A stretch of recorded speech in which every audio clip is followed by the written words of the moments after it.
primer lugar, quisiera agradecer esta oportunidad también de estar aquí, de comentar algunas cuestiones. Claro, lo que pasa es que después de las intervenciones de Julio es siempre muy difícil hablar, porque además yo me voy a referir más a temas generales. Pasaba ya algunas diapositivas, luego volveré atrás, porque de lo que voy a tratar de hablar es de por qué tomamos determinadas decisiones en economía, cómo utilizamos los recursos. Hay toda una serie de preguntas en la intervención de Julio que resultan extrañas, ¿no? Y cómo se van a emplear una serie de recursos en cosas que no hacen falta. Claro, quisiera poner especial atención en el principio en que depende mucho del ámbito al que nos estemos refiriendo. Es decir, sería distinto si yo asesorase, si yo le dijese algo a una persona en concreto, a una empresa, a un ayuntamiento, a una región, a la región vecina, a una empresa, a la otra. Y entonces ahí está el tema de la cuestión. Julio, como es lógico y como académico, lo que se plantea es el interés general. Y describe ese panorama, lo analiza, ve que esas inversiones son innecesarias. Lo que pasa es que seguramente, si nos metemos en la cabeza de alguien que tiene un interés muy concreto y que va a poder aprovecharse de unas ventajas muy directamente gravitando sobre su empresa, sobre su actividad, entonces la cuestión cambia, porque a lo mejor los que estamos aquí pagamos en nuestra factura eléctrica una cantidad para que precisamente se haga algo que nos fastidia y que además está empleando otra serie de recursos. Es por tanto un primer apunte que quiero hacer aquí, que no hay posibilidad de decir una opinión en general, no, tenemos que ver a dónde la referimos. Y entiendo que tanto Julio como yo, la mayoría de la gente de aquí, lo que tratamos es de referirlo a un bienestar social general, a la sociedad en su conjunto, y yo voy a tratar de exponer a lo largo de esta presentación una serie de cuestiones de eso tan raro que tiene que ver con el medio ambiente y con la economía, y tratar de ilustrar un poquillo acerca de esas cuestiones, poner un poco el envoltorio a las cosas muy concretas que ya Julio Lago ha dicho. Y por lo tanto, muchas veces no sabemos, bueno, economía, ¿qué es la economía? Ahí tenemos la definición, no de un heterodoxo, sino de Paul Samuelson, por eso murió el año pasado, pero era casi ya centenario, y fue el primer premio Nobel de Economía a título individual en el año 1970. Y ahí nos habla de cómo, de lo que se trata es de ver cómo la sociedad, los individuos, utilizan unos recursos escasos para obtener distintos bienes y distribuirlos para su consumo presente o futuro entre las diversas personas y grupos que componen la sociedad. Entre esos recursos tenemos la mar, tenemos la tierra, tenemos animales, tenemos muchas cosas. Luego trataremos de comentar un poquito eso. Y lo que se trata es de ver cómo usamos eso, pues para eso, para distribuirlo, para conseguir que esa producción llegue a las personas. Los recursos son elementos, algo que sirve para satisfacer necesidades. Yo voy por el monte, tengo sed, hay un manantial, me agacho, bebo, satisfago una necesidad directamente, o llega una empresa y pone una planta de embotellamiento y permite que tenga aquí ese agua mineral que al final ha surgido de la naturaleza. Peces, yacimientos mineros, bosques, agua, esos espacios por donde pasan las redes de alta tensión, esos montes del occidente donde se colocan los parques eólicos, bueno, todo eso son recursos naturales. Si los combinamos con trabajo, capital y tecnología, podemos producir y satisfacer necesidades. Bueno, y ahí tenemos un poquitín un esquema en el cual lo que se plantea es, si me dejas el puntero, ahí tenemos lo que habría, tenemos todos esos recursos, nosotros los tomamos y bien satisfacen directamente una necesidad que tenemos, como decía yo, al beber el agua en un manantial, o bien lo que es más normal es que esas materias primas y esa energía primaria que obtenemos ahí lo incorporamos a un proceso de transformación y ahí obtenemos bienes y servicios. Todo eso discurre en el ámbito de ese aro que tenemos ahí, que sería el mercado. ¿Qué ocurre? Que al hacer esa transformación productiva, sin querer, hacemos una producción indeseada, generamos contaminación de diverso tipo, ocupamos espacios, causamos toda una serie de perturbaciones. Y eso después contribuye también a mermar esos recursos naturales y lo mismo que toda esa transformación productiva suma lo que sería esa producción indeseada, esa contaminación, esa utilización de recursos no renovables, ese uso de los corredores por donde pasan las redes de distribución, etcétera, resta capacidad a los sistemas productivos. Y autores de uno y otro signo político, economistas tan prestigiosos como David Pearce o como Milton Friedman, este segundo también premio Nobel, y a la raíz del liberalismo económico, plantean muy claramente que hay que contar con los costes que se producen. David Pearce decía, un principio fundamental es que los recursos y el medio ambiente, que lo de ahí cortado, tienen un valor económico positivo. Considerar que tienen un valor nulo supone un riesgo importante de sobreutilizarlos. Y Milton Friedman, lo dejé ahí en inglés, dice, no hay nada gratis. No hay nada gratis. Esa es la idea que transmite muy claramente. Decía entonces que, bueno, ¿por qué tenemos que actuar? Bueno, resulta que tenemos claro que hay que usar bien los recursos, pero, claro, es que hay alguien que dice, no, es que yo querría hacer esto. Hay otro que dice, yo querría hacer esto otro.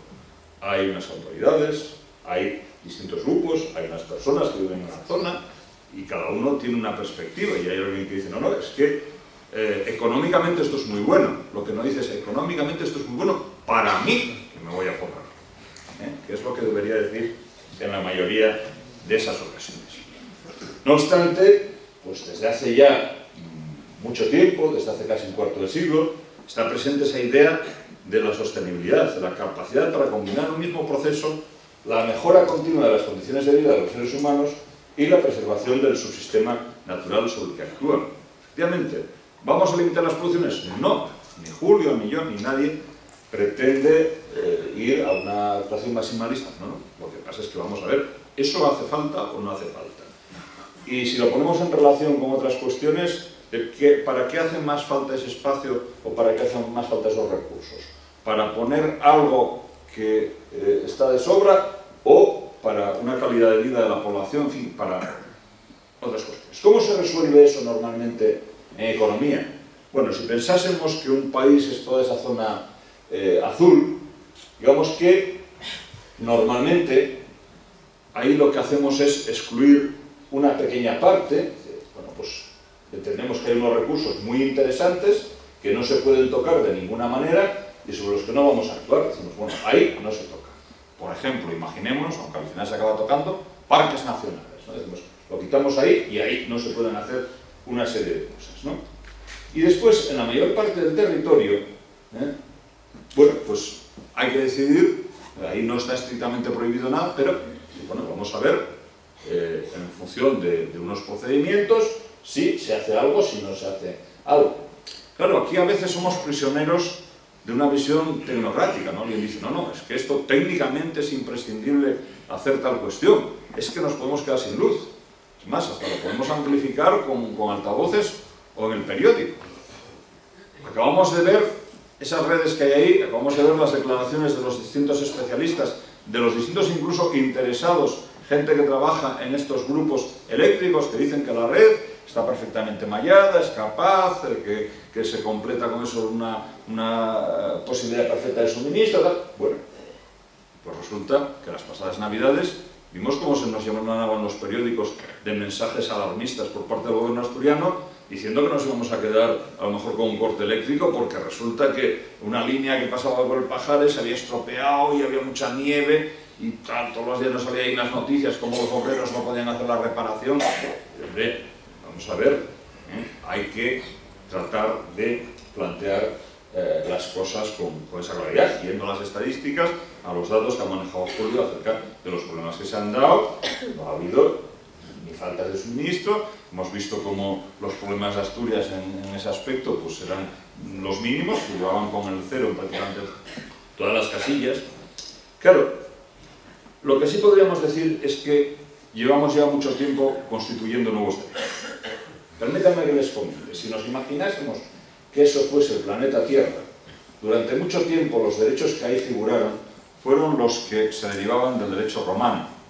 Los derechos de propiedad sobre la tierra y sus frutos los derechos sobre los minerales del subsuelo, incluso los derechos sobre otros seres vivos, ¿no? Sobre los esclavos. Pero bueno, afortunadamente eso ya hace mucho tiempo que se cambió.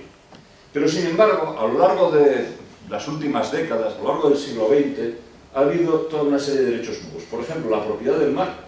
Nuestros pescadores campaban a su ancho por los océanos, es más, teníamos incluso algunos derechos establecidos en Terranova, que perdimos el Tratado de Utrecht, cosas de esas, pero bueno, en general se podía pescar más en la mar sin necesidad de estar dependiendo de que los distintos países extendiesen el dominio sobre aguas territoriales y ya dijesen, no, cuidado que esto es mío, aquí para pescar hay que pasar por taquilla, hay que llegar a un acuerdo. Bueno, se establece la propiedad sobre el mar.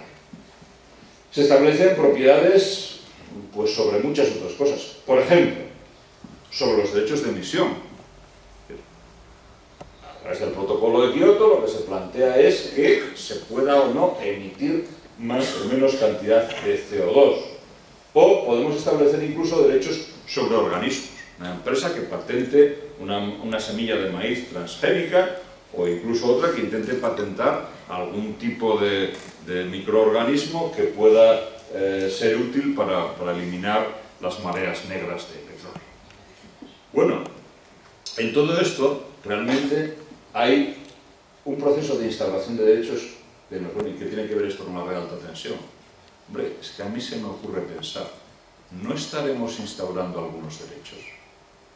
A lo mejor esas redes no hacen falta ahora, pero si yo consigo hacerlas ahora y tengo miedo que dentro de 20 o 30 años no me dejen o me obliguen a hacerlas mejor, claro, es que entonces a lo mejor lo que estoy tratando es de adelantarme a los acontecimientos. Estoy tratando seguramente de instaurar unos derechos en un escenario que va empeorando para mí, que quiero poner todo ese tipo de elementos y sé que la tendencia de la sociedad es a considerar que eso hay que controlarlo mucho, que solo hay que poner lo que sea imprescindible y que tenemos que gestionarlo con un cuidado.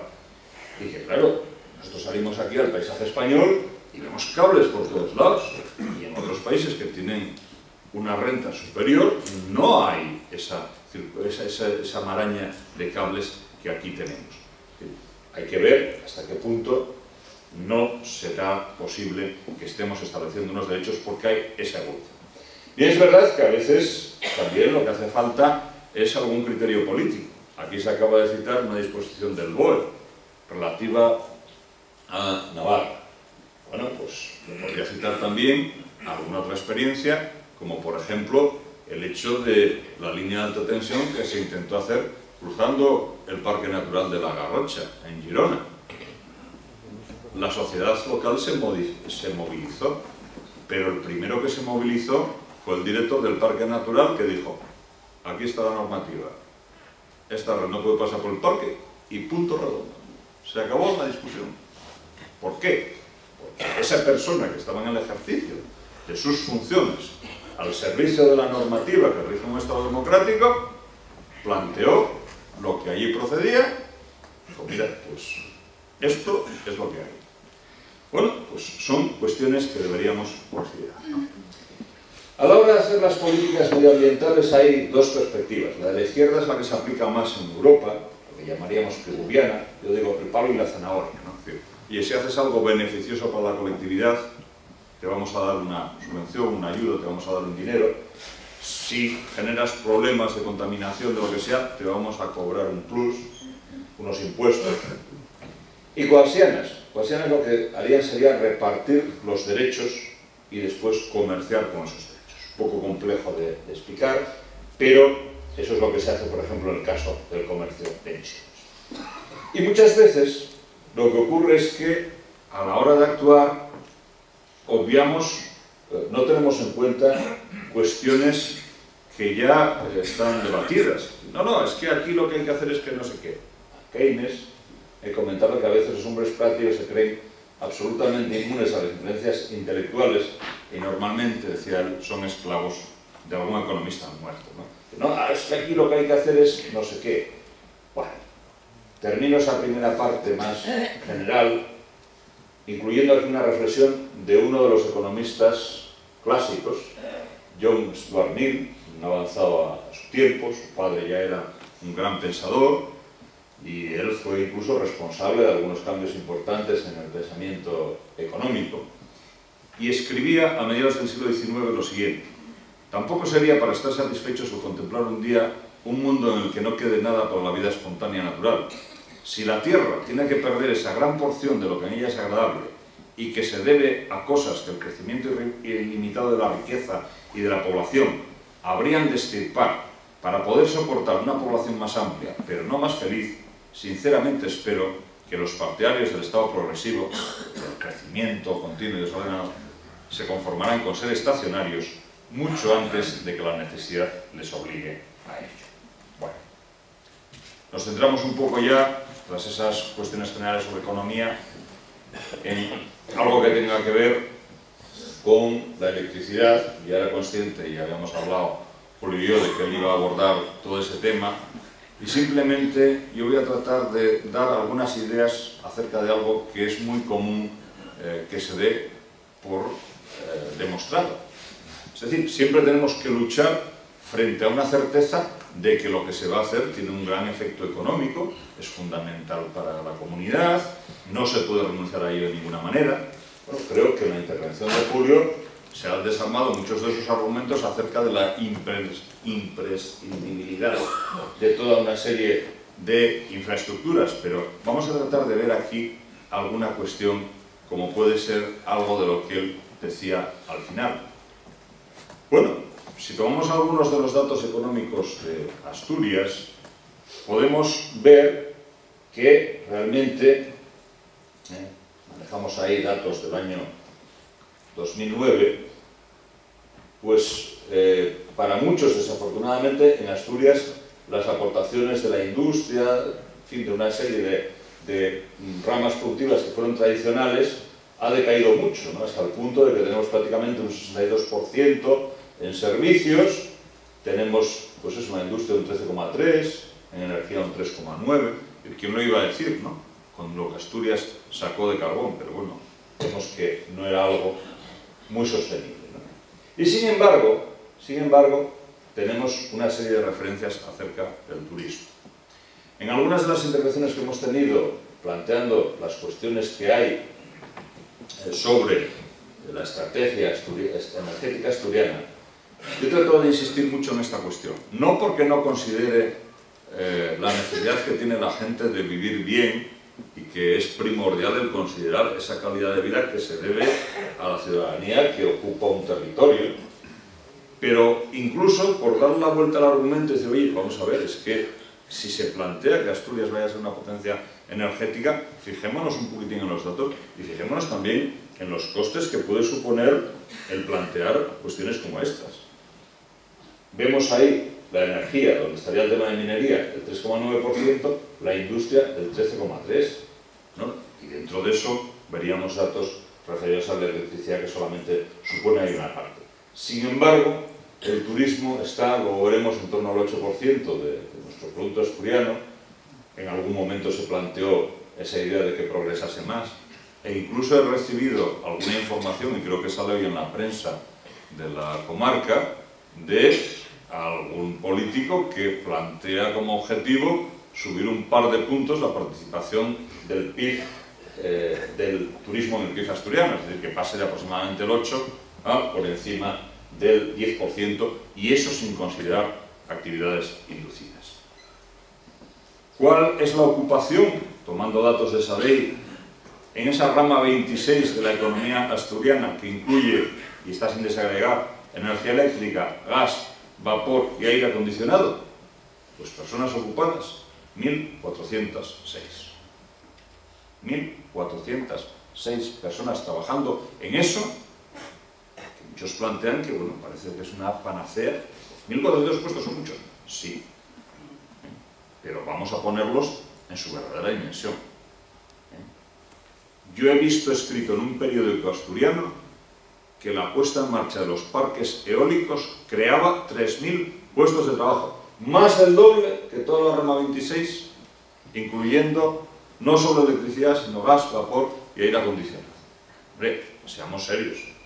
Es terrorismo escribir en un periódico que los parques eólicos van a producir 3.000 puestos de trabajo, porque se engaña a la gente. Y se le hace creer que eso va a ser una panacea, que no es.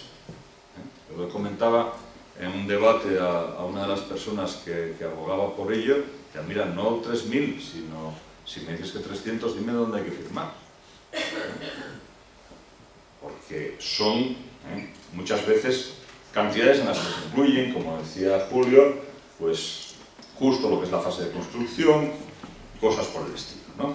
Bueno, hay ahí algunos datos más acerca de lo que sería esa rama de energía eléctrica en relación al total de la industria, y ahí vemos cómo el valor añadido bruto a precios básicos sería aproximadamente una cuarta parte de la industria.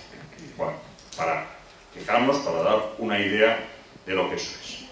Y por contraposición tenemos ahí datos de 2008 del Sistema de Información Turística de Asturias, que tiene la Universidad de Oviedo, que está subvencionado o que sirve a los intereses del Principado de Asturias. El gobierno facilita una financiación para este sistema de información. Que el peso del turismo en Asturias es que aporta el 8,1% del valor añadido bruto de la economía asturiana en el año 2008. Si consideramos los efectos inducidos por el turismo, subimos hasta el 9,33% y aporta el 10,4% del empleo. Bueno, dirán muchos. Es que realmente lo tenemos claro. La Ley de Turismo de Asturias, en su artículo 4, dice textualmente: principios básicos. Serán principios básicos de la política turística del Principado de Asturias los siguientes. A. El impulso del turismo como sector estratégico de la economía asturiana, generador de empleo y de riqueza. Bueno, entonces vamos a poner muchas centrales que, como hemos visto, no hacen falta, vamos a poner muchas redes, vamos a introducir toda una serie de complicaciones. ¿Qué es lo que más gusta de Asturias en el tema turístico? Me remito también a los datos del Sistema de Información Turística de Asturias en el boletín número 100, que es el último del año 2010. Paisaje, entorno y ambiente es lo que más gusta al 38,9%. Y lo siguiente ya nos bajamos a gente del 10,2%, a todo 10,1%, naturaleza en concreto, pero quedémonos en esa primera cuestión: paisaje, entorno, ambiente, 38,9%. Gastronomía, que la tenemos tan importante, por debajo de naturaleza, muy por debajo de esa cuestión general de paisaje. Bueno, tenemos que pensarnos muy mucho si el destruir nuestro paisaje con la cantidad de iniciativas que se plantean es o no conveniente. ¿Qué importa más? Los libros clásicos de economía decía que había que elegir. Tenemos un sistema productivo. ¿Qué producimos? ¿Cañones o mantequilla? Decía. ¿Qué importa más? ¿Un planteamiento invasivo del territorio? ¿O ir a algo que yo sé que a mucha gente dice: bueno, hombre, prefería esas producciones agrarias, prefería esas producciones industriales? La realidad es que seguramente una de las partes más dinámicas en lo que es la economía asturiana estas últimas décadas es precisamente esa del turismo. ¿Seremos capaces de conseguir ambas cosas a la vez? Bueno, difícilmente, porque los turistas al final, tenemos mucho turismo de repetición en Asturias. Si empiezan a observar que se trata de un destino en el cual van variando esas condiciones, pues nos puede plantear ahí una serie. Voy a hacer ahora una serie de reflexiones en torno a cuestiones que tienen que ver con preguntas o cosas que han ido surgiendo. Una ya la contestó Julio, porque yo había anotado aquí para subrayárselo, si no lo decía directamente: si pagamos por lo que no consumimos. Es decir, si esos disparates que decíamos de inversiones que se hacían sin una justificación, lo iban a pagar esos que insistían en que era imprescindible, o lo íbamos a pagar los demás. Ya dijo bien claramente quiénes lo vamos a pagar, con lo cual estamos disparando ahí con pólvora de Después estaría toda una serie de cuestiones relacionadas con el tema de qué es lo que estamos usando. Usamos por una parte dinero, que acabamos de comentar, pero por otra parte usamos recursos naturales. ¿Y por qué? Ahí se ha visto en una de las diapositivas, en una de las imágenes que veíamos ahí, las distintas conexiones existentes. Es decir, ¿por qué hay que abrir esos nuevos corredores y por qué se plantea como tan necesario el abrir esos nuevos corredores? ¿Qué pasa? Si ya hemos degradado una parte haciendo pasar por ahí unas líneas, a lo mejor una posibilidad era esa que se planteaba en el Boletín Oficial del Estado de aprovechar los corredores ya existentes. En Alemania, por ejemplo, hay una dificultad importante de usar nuevos suelos para construcción. Hay suelos vivos y suelos muertos. Preferentemente hay que ir a utilizar suelos muertos ya para construcción en vez de matar suelos que están en funcionamiento, digamos, sistémico, ¿no? Bueno, realmente esa es una de las cuestiones.